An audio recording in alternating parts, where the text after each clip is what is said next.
I just wanted to say I really needed this space, because about 4 years ago, I moved my business totally online because I write and do life coaching. So being around this many alive people who are not only here with me in the same space, but so many of the musicians have been dealing with the same concepts that I write about that I'm really interested in. So I love being here. Thank you. And thank you, Daniel, for organizing this. So just a round of applause for this space.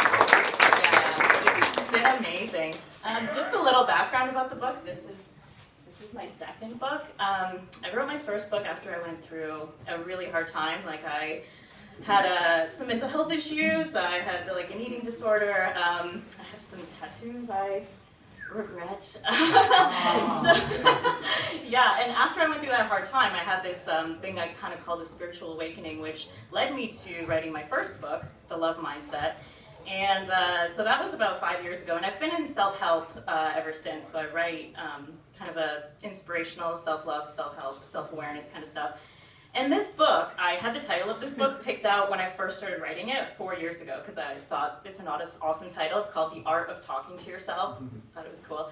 So it started out as a book on self-talk, and it was me as the self-help expert, I guess, giving wisdom about, how you can make your self-talk better. And over the 4 years that I've spent writing this book, that the book has changed, and I have changed, and I've really gained new eyes. And over my years of coaching people, I've just found this really unfortunate tendency in people who seek out self-help advice to seek for answers outside themselves, to seek for answers inside of me, and seek for answers inside of books and authorities and in drugs, unfortunately, and everywhere except for inside themselves, in relationships, in love, everywhere except for within us. So my goal with this book was to help people look within, and to help people look back at themselves as the source of the answers, as the source of inspiration, as the source of everything, as opposed to looking at self-help. And after I made this decision, I realized that it would be really out of integrity to ever write another self-help book again. So this is actually going to be my last self-help book. It's a tough call to make because self-help has been how I make a living, but I've been writing poetry and fiction since I was a little kid, so I'm going to move into doing that because I think integrity is really important. And one of my favorite books of all time is The Tao, and I don't know if you guys know the Tao Te Ching, and he says, do your work and then step back. And that's what I'm trying to do with this book, because in self-help marketing, the way that you make money is you tell people there are 10 steps to happiness, and step 10 is come to my 3-day weekend retreat where I'll teach you step 10. And then at the weekend retreat, there are 5 elements, and element number 5 is buy my high-profile coaching program. So I really sought to put everything I have into this book, and then just step back, like the book says. So that's been a tough call, but I'm doing it. And with that said, I would like to read just a tiny little portion of it, if you don't mind. But all the quotes are from this book, not from the first book, so you can sample it that way too. Look within, not with an agenda, but with curiosity. Look with love. Think of how you do this to others. When you love people, you're curious about who they are, what they think, and how they feel. You watch them closely, wondering about their experience and what you can do to make it more enjoyable. You feel compassion for their pain and seek to make it more bearable. You are eager to learn the unique language of their existence. You want to understand them, inspire them, heal them. What if you could look at yourself this way? The curiosity with which you ponder the people you love assumes that they're worth exploring.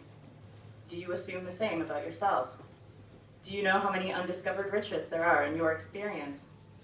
Throughout your life, you have embraced some things and you have abandoned others. You've been assertive and you've been calm. You have listened and you have spoken. So you already know how to hold on, let go, speak up, shut up, light up, and calm down. You don't need anyone to tell you what to do. You can figure that out for yourself. If only you can unleash your wild curiosity about the mysteries within you.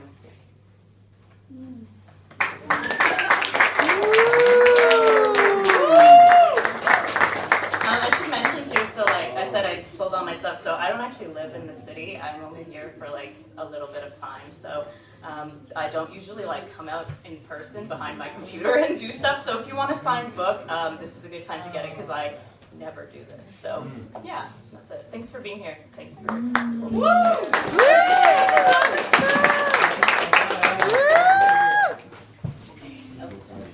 Yeah. Big round of applause, everybody, for Vironika. Thank you for leaving your computer and coming in and sharing yourself with us. That's so important to come out here. And as I was saying earlier, that's one thing that as an artist, a lot of times we're in our rooms and we're creating and we're doing all this stuff, and then to come to a space where so many other people have created and want to share their stuff, I think it really inspires all of us. So thank you for sharing yourself. One more time, Vironika, everybody. Big round of applause. Yay.